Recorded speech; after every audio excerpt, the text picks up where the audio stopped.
Emirates is an airline that has long been dominated by only two aircraft types, the 777 and their flagship A380, but recent challenges such as their aging 777 fleet, the A380 ceasing production, combined with greater international competition from places like Turkey, India, and other Gulf carriers, have pushed Emirates to rethink their long-term fleet strategy in order to stay on top.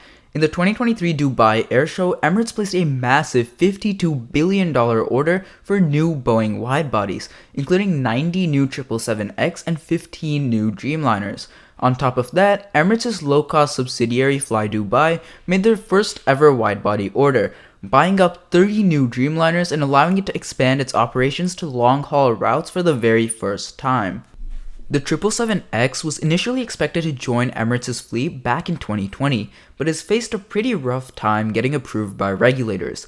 Although Boeing initially anticipated the approval process to go through pretty smoothly, after all, it's just an updated version of their older aircraft, the sheer number of new features, such as foldable wings, new engines, and a stretched fuselage, to name a few, would require the FAA to look at it as if it were a brand new aircraft. Still, Boeing aims to get the first 777X delivered by 2025, and Emirates, which previously threatened to cancel the order if it was further delayed, making such a huge investment in the aircraft shows their trust in Boeing to deliver on their promise. The 777X is expected to become Emirates' new flagship aircraft once the A380 is phased out in the 2040s, as no economically viable alternative to the Super Jumbo has emerged as of yet. While it doesn't offer the sheer capacity of the Super Jumbo, the 777X boasts a longer range and spacious interiors, as well as much greater fuel efficiency, since you only need to fill up 2 thirsty engines, not 4.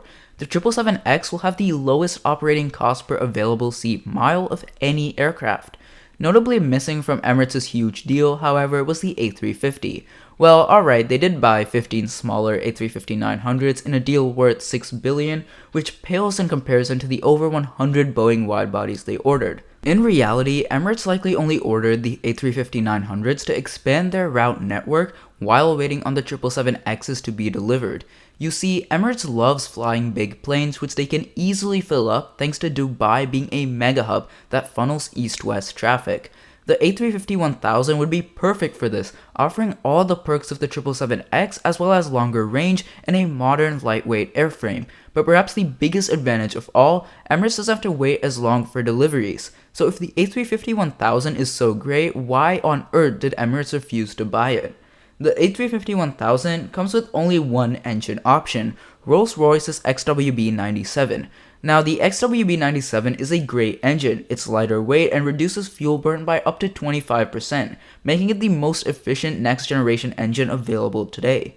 But there's a catch. In what Rolls-Royce calls benign operations, the engine's performance is up to standard. But Emirates' operations are far from benign. Dubai is a literal desert, so it can get pretty hot and dry. Despite all its accomplishments, the XWB-97 just can't seem to be able to handle the heat, or more specifically, the silicon-containing sand dust, which can prevent hot gas created in the combustion chamber from reaching the turbine blades of the engine. Put simply, this means that the engine will require much more frequent maintenance, as it can only complete around 400 to 500 cycles on the wing before having to be repaired, which is a mere quarter of the 2,000 to 2,500 cycles that other engines are capable of. Regularly taking planes out for maintenance would uniquely hurt Emirates, especially considering how frequently they utilize their fleet. Emirates' operations at Dubai International are remarkably efficient. The average Emirates 777 spends just a little over an hour on the ground in between flights, which is well under the industry average. To put that into perspective, the turnaround time for American Airlines' international flights goes up to 2 hours. On top of that, they would need to have plenty of spare engines ready to go, each of which cost around $20 million. Therefore, Emirates can't afford to have planes frequently taken out for maintenance. But Emirates hasn't given up on the A350 yet.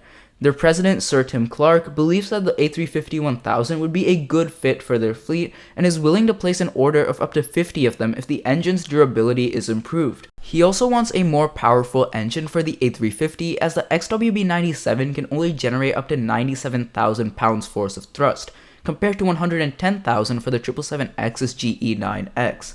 In the meantime, Rolls-Royce is working on making its engine more durable in hot and dry conditions through new technologies developed in their UltraFan demonstration.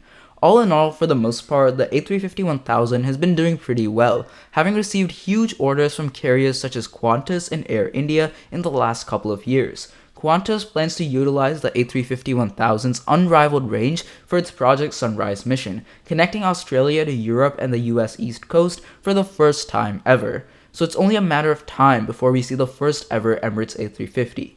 Thank you for watching, and if you found this video interesting, subscribe for more.